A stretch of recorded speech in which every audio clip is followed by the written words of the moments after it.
आहात डिजिटल इंडियाचे digital news ठाम मत मराठी न्यूज। धुळे पोलिसांची आतापर्यंतची सर्वात मोठी कारवाई कॉम्बिन ऑपरेशन राबवत जप्त केल्यात पिस्तूल आणि तलवारी।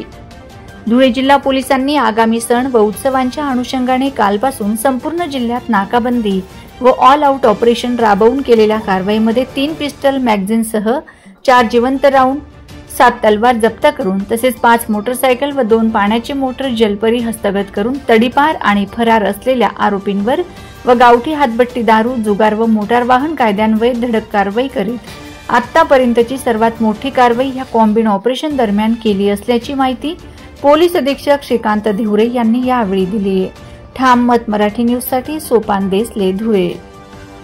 काल धुळे जिल्ह्यामध्ये सर्व 17 पोलीस स्टेशन त्याचप्रमाणे LCB आणि ट्रॅफिक यांच्यातर्फे एक मोठं ऑपरेशन ऑल आउट राबवण्यात आलं। त्याच्यामध्ये पहाटे 4 वाजेपासून आपण मोठ्या प्रमाणात कारवाईला सुरुवात केली आणि एकूण आपण त्याच्यामध्ये 3 पिस्टल 4 राऊंड्स 7 तलवारी हातभट्टीच्या आपण एकूण 63 केसेस केलेल्या आहेत। त्याच्यामध्ये 67 आरोपी आपण केलेले आहेत। देशी व विदेशीच्या एकूण 7 केसेस केलेल्या आहेत। एकूण जुगाराच्या 40 केसेस आपण काल संपूर्ण धुळे जिल्ह्यात केलेल्या आहेत। जे पाहिजे असलेले आरोपी होते ते पण आपण 5 पकडण्यामध्ये आपण यशस्वी झालेलो आहोत। एक तडीपार जो केला होता त्याच्यावर देखील आपण त्याला पकडून 142 ची कारवाई केलेली आहे। मोटर वाहनाच्या एकूण 300 केसेस आपण काल केलेल्या आहेत। दारू पिऊन वाहन चालवणे ड्रंक अँड ड्राईव्हच्या आपण 7 केसेस काल केलेल्या आहेत। सार्वजनिक ठिकाणी गांजा सेवन करण्याच्या आपण एकूण 2 केसेस केलेल्या आहेत।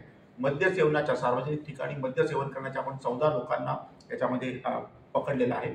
पान टपरीच्या देखील आपण 4 केसेस याच्यामध्ये केलेल्या आहेत। एकूण 28 वॉरंट आपण माननीय कोर्टामार्फत येतात ते आपण तामील केलेले आहेत। 21 गुन्हेगार व हिस्ट्री शीटर्स आपण त्याच्यामध्ये चेक केलेले आहेत।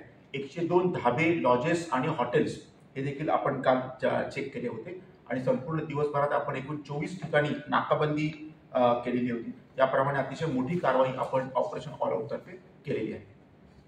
महाराष्ट्रातील ताज्या घडामोडींसाठी पाहत रहा ठाम मत मराठी न्यूज। तसेच आमच्या चॅनलला लाईक, शेअर, सबस्क्राइब करायला विसरू नका।